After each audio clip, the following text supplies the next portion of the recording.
हा पदार्थ बनवायला अगदी काही मिनिटाचा वेळ लागतो आणि खायला सुद्धा एकदम असा अप्रतिम आहे। कैरीचा भात तुम्ही असा ट्राय करू शकता। आणि आता खूप गरमीचे दिवस आहेत, त्यामुळे काय होतं किचन मध्ये उभं राहायला थोडासा कंटाळा येतो, गरमीमुळे नको वाटतं। तर असे झटपट तयार होणारे पदार्थ आपण बनवण्याचा विचार करतो। तर आज तोच पदार्थ बनवणार आहोत। चला तर मग वेळ न घालवता रेसिपीला सुरुवात करूया। तर इथे सुरुवातीला गॅसवरती पॅन ठेवला, त्याच्यामध्ये 1 टेबलस्पून तेल टाकलं, अर्धा टीस्पून मोहरी, अर्धा टीस्पून जिरे टाकले, 1 टेबलस्पून चण्याची डाळ टाकली, 1 टेबलस्पून उडीद डाळ टाकली। त्यांना थोडंसं असं डाळींना अगोदर थोडंसं परतून घेतलं। नंतर याच्यामध्ये आपल्याला शेंगदाणे टाकायचे 2 टेबलस्पून। शेंगदाण्याला थोडा कमी वेळ लागतो परतण्यासाठी। छान असे खरपूस होसर आपल्याला शेंगदाणे भाजून घ्यायचे आहेत, त्याच्यामध्ये परतून घ्यायचे आहेत। डाळींना थोडासा जास्त वेळ लागतो, म्हणून डाळींना अगोदर थोडंसं परतून घेतलं। नंतर याच्यामध्ये आपल्याला एक 5-6 लसूण पाकळ्या बारीक कापून याच्यामध्ये घालायच्या आहेत। एक मोठ्या साईजचा कांदा बारीक कापून याच्यामध्ये घातला आहे।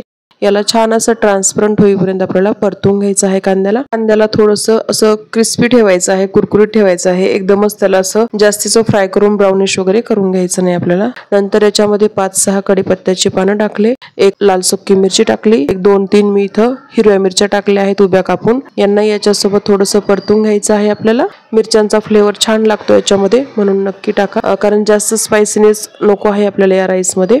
त्यामुळे मी इथं हिरव्या मिरच्या अशा कापून घातल्या आहेत। आता याच्यामध्ये 1 मूठ भरून मी फ्रोझन मटर टाकले आहेत। फ्रोझन मटर टाकल्यानंतर त्याला थोडंसं परतून घेतलं। नंतर टोमॅटो घातलं, अर्धच घालायचं टोमॅटो। आता इथं मी कैरी घेतली आहे, 1 मध्यम आकाराची कैरी घ्यायची। कैरी मोठी छोटी कशी घेऊ शकता, याच्यामध्ये कमी जास्त तुम्ही तुमच्या आवडीप्रमाणे कैरी वापरू शकता। कैरी धुवून घ्यायची आणि त्याची साल न काढता त्याला फक्त डायरेक्टली किसून घ्यायचं आणि किसल्यानंतर याच्यामध्ये आपल्याला टाकून घ्यायचं आहे। तर कैरीला इथं अगदी 2च मिनिट मी इथं फक्त मिक्स केलं आहे, हिला परतून वगैरे घ्यायचं नाही। गॅसची फ्लेम जी आहे मीडियम टू लो ठेवायची आहे। आपल्याला कैरीला जास्त परतायचं नाही, नाहीतर ती स्मॅश होईल।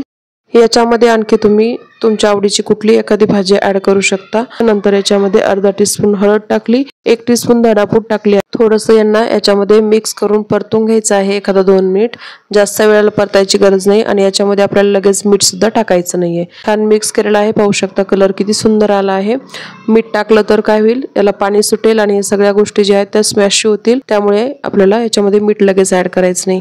गॅस बंद केला आणि आता इथं मी 1 कप तांदळाचा भात शिजवून ठेवलेला होता। जो तुम्ही भात खाता रेग्युलर घरामध्ये कुठलाही असू द्या, आम्ही बासमती तुकडा खातो, तर मी याला अगोदरच शिजवून ठेवलेलं। शिजवलेल्या भातामध्ये हे तयार केलेलं मिश्रण याच्यामध्ये सगळं घालून घ्यायचं आहे आपल्याला आणि छान असं या भाताला मिक्स करायचं आहे। डायरेक्टली भात आपण या मिश्रणामध्ये टाकू शकतो, पण मी टाकला नाही आणि टाकायची बिलकुल गरज नाहीये। भात शिजवून ठेवला की याच्यामध्ये हे फक्त मिक्स करायचं गरम गरम।